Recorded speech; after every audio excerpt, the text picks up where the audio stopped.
Hi Becky, I've been thinking about finger motion that you mentioned that you want to develop more of that, and there I think the main reason to have finger motion is to have uh, to accommodate a straight bow. So that is one of the elementary things.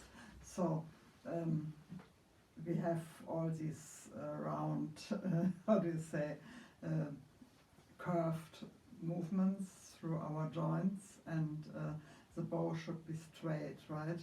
And it is ultimately achieved by the arms doing whatever they need to do to get the bow into the different positions straight, but then the fingers need to make the final adjustment. So they are always in a little bit of a different shape. And they really don't have to do much, that it's more like a subtle movement. And you can try that out, what that requires, by holding your bow, and if you are more flexible and have maybe a more secure hold of your violin, then you can do this by coming around with the arm to this side and holding the tip here. I can't quite do it, but I can do it like this, right? So then I hold with my left hand the bow in the right position, right? And then I can like follow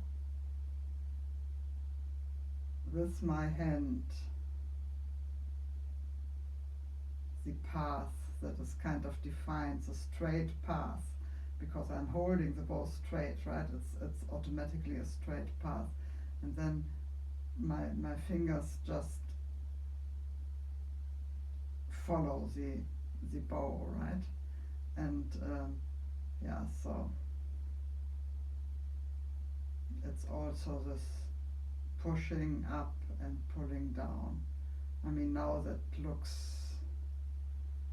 much exaggerated, but it also tells you how far you need to bow out if you do it on a different string, right? How far this movement has to go. It's not very much. So that was the first thing that came to my mind. And then, of course, you can train the fingers to be flexible if they're natural, like maybe your bow hold is kind of stiff and you're pressing a lot, then you can force your fingers to be looser by doing this infamous exercise.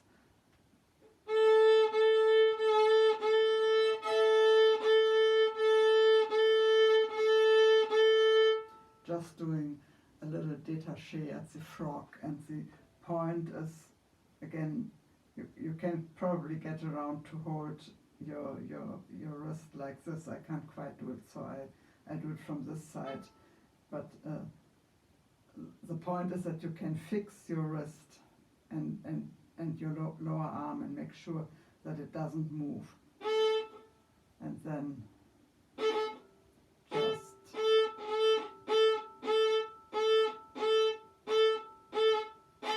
just have the fingers execute this movement. And there is the Martelly stroke that starts with a finger stroke. So yeah, okay, again, it's debatable if the fingers are the active ingredients or the active agents that move the bow, or if it is more like the wrist, for example, snaps up and then the fingers follow, and down and the fingers follow. So the fingers change their shape depending on the wrist and the impulse comes from here, or even from a combination of the lower arm and the wrist. But you can apply this with the martelé.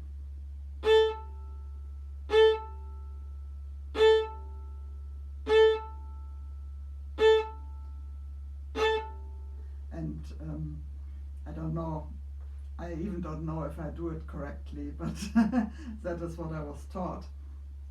That the impulse comes from the wrist, from the hand moving down, and the fingers follow that. They change their shape, because if the arm like stays in one position and then just the hand goes down, then the fingers have to do something, right? They can't just stay in this position that they were before. So that is the idea of like the fingers follow the shape of the bow. I mean, the shape of the bow is not really changing, but this configuration is some kind of shape that the fingers need to accommodate, right? So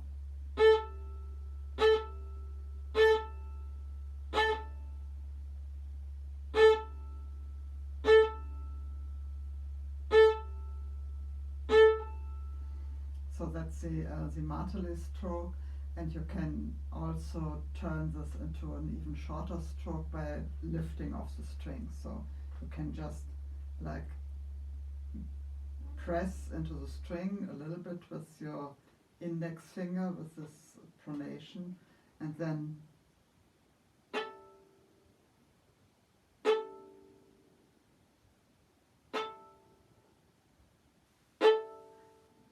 yeah.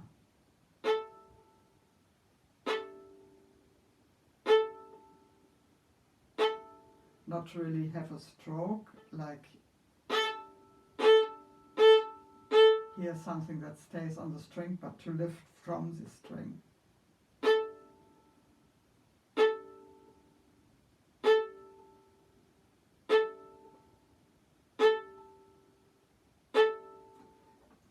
But again, it's the wrist moving, or the hand moving from the wrist, and then the fingers following. So that is what I think about finger movement. And the prerequisite, oh, how to say that in English, I don't know how to pronounce this word.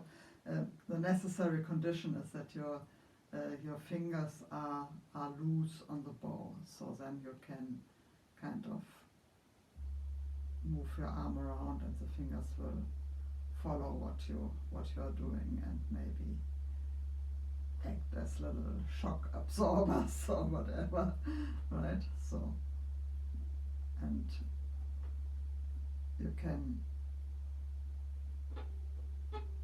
maybe prepare the fingers to be loose so that they move by putting the bow down on the D string or on the A string, and then basically balancing the bow just with your thumb, and then put one finger after the other very gently on the stick, and maybe even with just the thing, not really holding anything.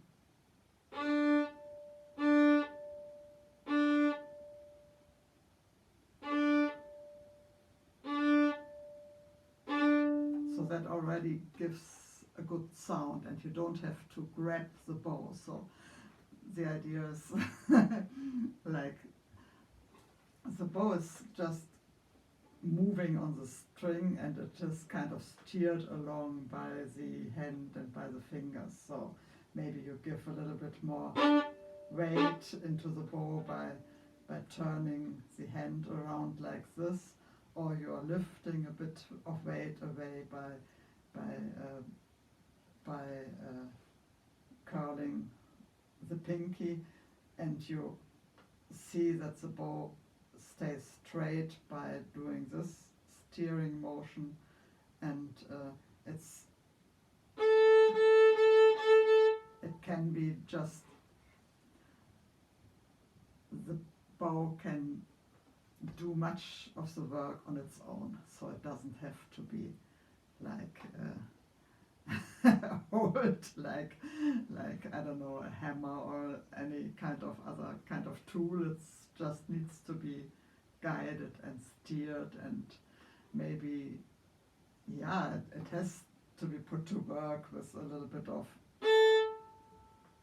weight or pressure, depending on what you want to do. But yeah. So I don't know if that is very coherent. I think